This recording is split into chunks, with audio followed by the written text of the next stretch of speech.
Even though they've seen this particular season finale many times, Bells cries out and throws up his arms in frustration when his favourite character dies. His empty plate flips over, and pieces of corn husk and sauce fly all over the hollow screen, distorting the projection. Emma and Jess groan in unison. "Really?" Emma says, rolling her eyes. "Did you think it would end differently this time?" "Shut up," Bells says, picking up a husk and tossing it at her. He flops back onto the couch and winks a challenge. Jess grabs Emma's plate before they start chucking food everywhere. "Come on, guys, it takes forever to clean this thing." She looks at the hollow screen. There's sauce splattered all over it and pieces of corn husk everywhere. Jess picks up what she can, but the image is still distorted. "I'll go get a rag," he says. "You have a Mon robot, though," Emma says. "Where is that thing?" "Jar is charging," Jess says. "I don't think it'll be a good idea. You know how it is with stairs." "Jar!" Emma calls loudly. "Please come clean this up." "Cancel clean order," Jess says immediately, hoping her voice carries enough, but it's too late. You can already hear metal clanging upstairs. A few moments later, Char's oblong silver body comes tumbling down the stairs, bouncing off the steps with heavy thunks. The little lights in Char's display blink rapidly when it sees Emma and Bells. Oh no, it's gonna try and impress them. No verbal commands will stop it now. Nothing short of manually rebooting the Mon robot system or uninstalling the AI will stop it once it has a task in mind. Jess slumps on the couch and watches helplessly as Emma directs Char to the mess. The robot shakes eagerly, rolls right to the hollow screen and starts the cleaning process. Char's display screen flickers orange to signal a busy mode, and it starts sweeping methodically, an inch at a time. "You do realise this is going to take an hour," Jess says. Bells shrugs. "You got something better to do? Because this is pretty entertaining." Emma is directing Char at the hollow screen. The robot is stalled, cheeping at Emma. "Like this," Emma says, moving in a circular motion, hips swaying. Char follows suit, spinning around the screen, whirring as it cleans. Bells is watching Emma. His expression seems wistful. Jess watches and smiles. It's odd how someone who's so animated can get so focused. Bells glances back at Jess and shifts when he notices her watching. Jess lifts an eyebrow and watches with delight as Bells starts to blush. "You know, I think I have a lot of homework," Jess says. "You two should go watch the movie. I'm cool here." Emma looks up. "What? No, we came over to hang out with you." "We'll watch that movie next week," Bells says, running a hand through his hair. No matter what he does, the overall effect is always unmistakably cool. The way he's lying on the couch should look ridiculous. Upside down, feet dangling over the back of the couch, lanky frames sprawled everywhere. But he looks as if he belongs in a fashion magazine. "We could just leave," Emma says, waggling her eyebrows. "I mean, Brendan doesn't need someone to babysit him. He hasn't left his room for hours."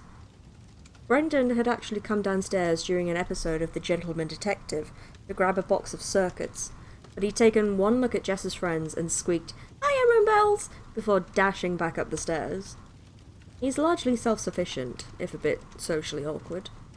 Jess can't blame him. Belle's hair does look spectacular today. "Yeah, but he might try and use the stove again, and last time he almost set the kitchen on fire," Jess says. "You guys should go watch the movie. Char is going to take forever." "You know, we don't have to use the holoscreen to watch a movie," Emma says, glancing over to the shelf where Jess hides her DVD collection. Belle's eyes widen. "Jess, you still got that vision teller thing?" He sits up and his back goes rigid. "You know that we're supposed to surrender any pre-collective tech so it can be recycled." "I know," Jess says, "but, my dad, when he was flipping this old house, found this storage locker and just really wanted to see if they had a sequel to that movie we watched last week." Several weeks ago, Shockwave had actually taken one of Master Mischief's caches in a successful raid and had found boxes of contraband tech and media. Victor hadn't turned it into the League yet, and Jess loved the stuff. She'd hidden a television and a box of DVDs a few months ago when they uncovered the first stash, and she and her friends had pored over every movie. She couldn't just turn in this new stash without looking through it. She put together a box of some of the tech, movies she didn't like, electronics that didn't work, random assorted cables, a clunky rectangular player that didn't take the DVDs, and gave all of it to her father to turn into the League. Jess knows the laws about pre-collective tech are to conserve resources, and she agrees that's incredibly important, but she doesn't see the point of banning most of the media produced before 2035. Why is Shakespeare allowed, but Star Wars isn't? The collective banned most of Jess's favourite films. It was sheer luck that her parents found another cache just a few days ago. Jess hadn't had time to go through the films and had been hoping to watch them with her friends, but he hadn't counted on Bells being such a stickler for the rules. Come on, these films from old America aren't that cool anyways. Bells crosses his legs, leans back and scrunches up his face. Like, the picture was all flat, and it's boring not being able to see it from whatever angle you want. Really? I remember you really liking this one. Jess presses the hidden lever under the bottom shelf, and the back panel opens to reveal her hidden compartment. She roots about and pulls out a colourful plastic case that's decorated with old America's superheroes, before anyone actually had powers. The film was a lot of fun, and Jess liked the story a lot more than what passes for entertainment in the collective. She waves the case and sees Belle's eyes light up. Yeah? Bells huffs in mock reluctance. You know me too well. He takes the case and reads the title and summary fondly. Yeah, we can watch this again. Jess reaches back inside the compartment. Didn't I say? I found the sequel. Belle's mouth falls open, and he's already making grabby hands. I guess it's alright, he admits. I mean, you're gonna turn all of it in after we watch it, right? Right, Jess says. Here, help me with this. The television is a small, unwieldy block made of different types of plastic. The three of them pull it out from the hiding spot, and Jess pulls out the box with the DVD player and all the assorted cables. It's been a while since they last used it, but finally it's all set up and they flop back on the couch. Jess leans back and Bells slings his arm around her shoulders as Emma puts her feet up in her lap. Jess pokes at Emma's socks, and they laugh when Bells tries to get the DVD player to accept a voice command. Not my fault this stuff is ancient, Bells says. Jess laughs, gets up, and, amused at the flimsy plastic, puts the colourful disc in the player. An old-fashioned menu pops up, and Jess has to use the arrows on the primitive machine to start the movie. It's not that old, Emma says. My nana still remembers what it was like. Really? It always seemed like ancient history to Jess. In 2028, the solar flares that would ignite the events known later as the disasters and throw the population into a time of social and economic peril and great food insecurity.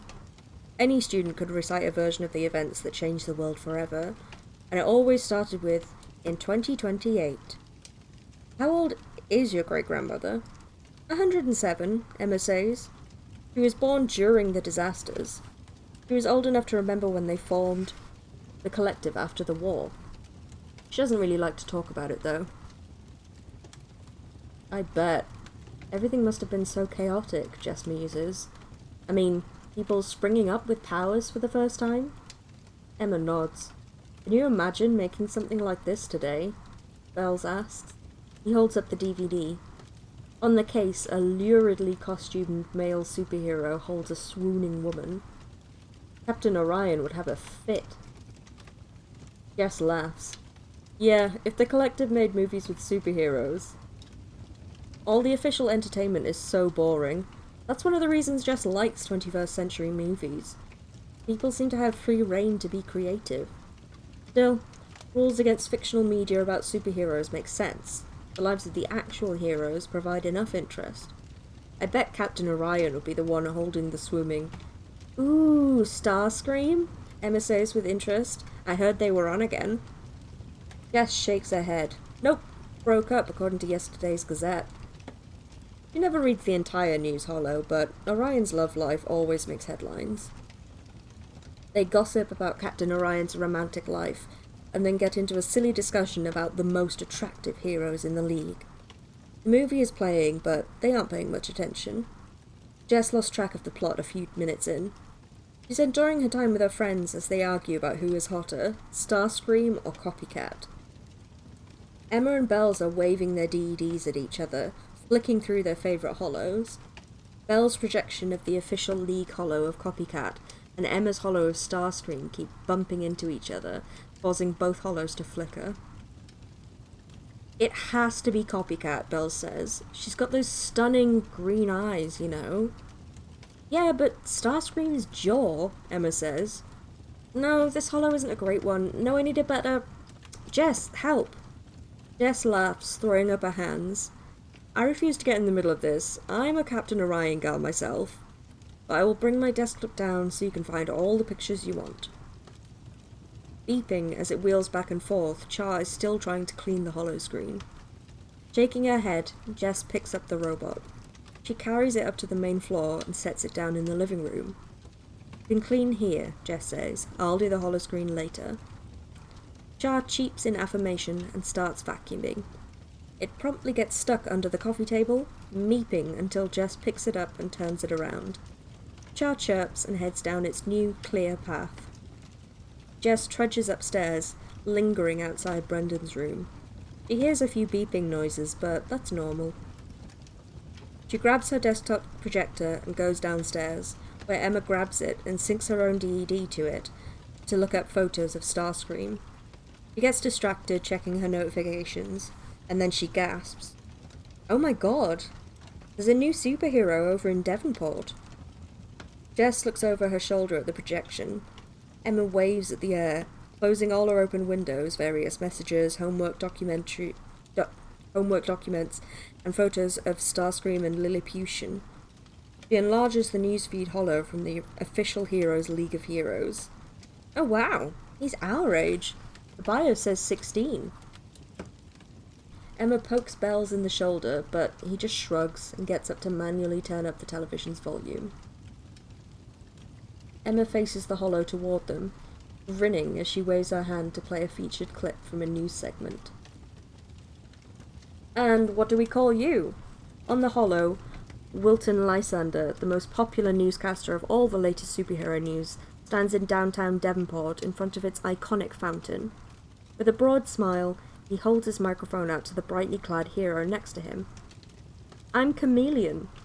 Like most metahumans in the public eye, Chameleon wears a mask. It matches his brightly coloured rainbow-hued bodysuit and sits high on his face. A shock of dark hair spills over the forehead. The tight outfit shows off his broad shoulders and tapered waist, and Emma sighs and reaches out to trace the air around the projection. Chameleon stands with a hand on his hip and points to the reporter. Then, in the blink of an eye, Chameleon turns into a duplicate copy of Lysander, from his coiffed blonde hair to his navy suit, complete with the matching pocket square. Amazing! Lysander gasps. He turns to the camera and winks, gesturing theatrically. Welcome, Chameleon, the newest and youngest member of the Heroes League of Heroes. Chameleon hands the pocket square to Lysander, who compares it to his own. The camera zooms in on the pocket squares. They match. Lysander is examining them when the second pocket square disappears. The cameras pan back to Chameleon, who is back to his own look. He winks at the camera. Emma stops the holo. Leaning back on the couch, she grabs a pillow, clutches it to her chest, and squeals, Isn't he cute? Can't see off his face, Jess says. No idea. He turns to Bells for his opinion, but Bells is staring at the television. Bells? What do you think? Like you said, we can't see half his face. I can't tell if he's cute or not, Bells says in monotone. But it's an incredible power, Emma says. I've never seen anything like that. Do you think he's A-class? I mean, he's working with the League already. Well, they do like to introduce their younger members before they start out on their own. Remember Power Storm? Jess says. She was like 15 when she started.